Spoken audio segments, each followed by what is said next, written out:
ஓம் சாந்தி. K Surajbhai அவர்களின் தாரணை வகுப்பு February 6, 2026.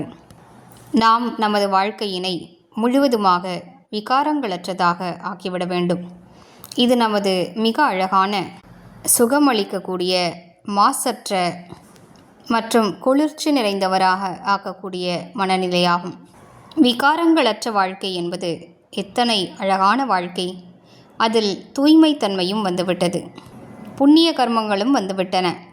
அதன் பொலிவானது நமது நடைமுறை வாழ்க்கையிலும் தென்படும்.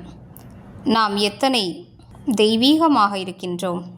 நமது தூய்மைத்தன்மையின் ஆரா, அதாவது ஒளிவட்டம், பிறரை மிகவும் கவர்ந்தெழுக்கக்கூடியதாகும்.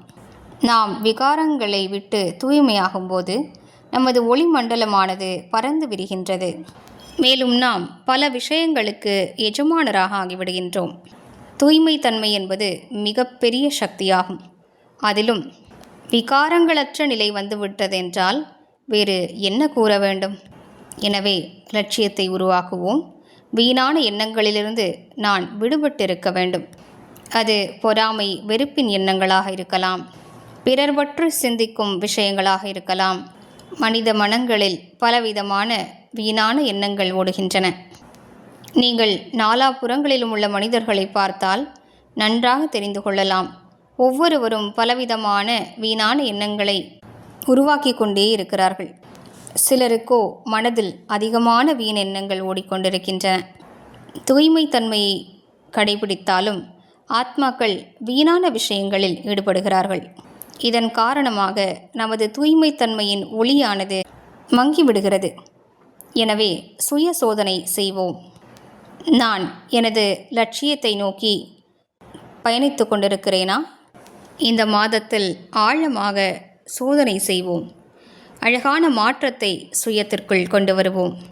மேலும் உறுதியான நம்பிக்கையோடு லட்சியத்தை உருவாக்குவோம். இந்த நோயிலிருந்து, இந்த விகாரத்திலிருந்து, இந்த சிறிய குறைபாட்டிலிருந்து நான் முற்றிலும் தன்னைத்தான் விடுவித்து கொள்ள வேண்டும். தூய்மையான ஆத்மாக்கள் கோபத்திலிருந்தும் விடுபட்டு விடுவார்கள் என்றால் அது எத்தனை உயர்ந்த விஷயமாக இருக்கும்! சித்தம் குளிர்ச்சி அடைந்துவிடும், நடவடிக்கைகள் அழகாகிவிடும், மக்கள் நம்மை பார்த்தே மகிழ்ச்சி அடைவார்கள். பாபாவின் ஞானம் அனைவராலும் புகழப்படும். எனவே நாம் அனைவரும் நமது சித்தத்தினை குளிர்ச்சி நிறைந்ததாக ஆக்கிவிடுவோம். எப்படிப்பட்ட விஷயம் வந்தாலும் மனதை அலைக்கழிக்காமல், வீணான எண்ணங்களை உருவாக்காமல் நேர்மறையாக சிந்திப்பதற்கான லட்சியம் வைப்போம். பகவானே கிடைத்து விட்டார். அனைத்திலும் உயர்ந்த பலன் எனக்கு கிடைக்கப் போகிறது. எனக்கு பரம சுகம் கிடைத்து கொண்டிருக்கிறது. எனவே சின்ன சின்ன விஷயங்களின் பின்னால் என் மனம் புத்தியை நான் ஏன் குழப்பிக்கொள்ள வேண்டும்? ஏதோ விஷயத்தில் மனம் குழம்பி போயிருந்தால் அதிலிருந்து அதனை வெளியேற்றுவோம். விஷயங்கள் பலவிதமாக இருக்கின்றன. அவை வருகின்றன, சென்றும் விடுகின்றன. நாம் குறைவாக யோசிப்பதற்கு மனதை பழக்கப்படுத்திக் கொள்வோம். எனவே அனைத்து விதமான விகாரங்களிலிருந்தும் தன்னைத்தான் விடுவித்துக் கொள்வோம். குறைவாக யோசிப்போம். மேலும் விகாரங்களற்ற தன்மையின் சக்தியினை அதிகரித்து கொண்டே செல்வோம். அப்போது நமது வாழ்க்கை மிக உயர்ந்ததாக ஆகிவிடும். சகோதர சகோதரிகள் அனைவரும் இதன் மீது மிகுந்த கவனம் செலுத்த வேண்டும்.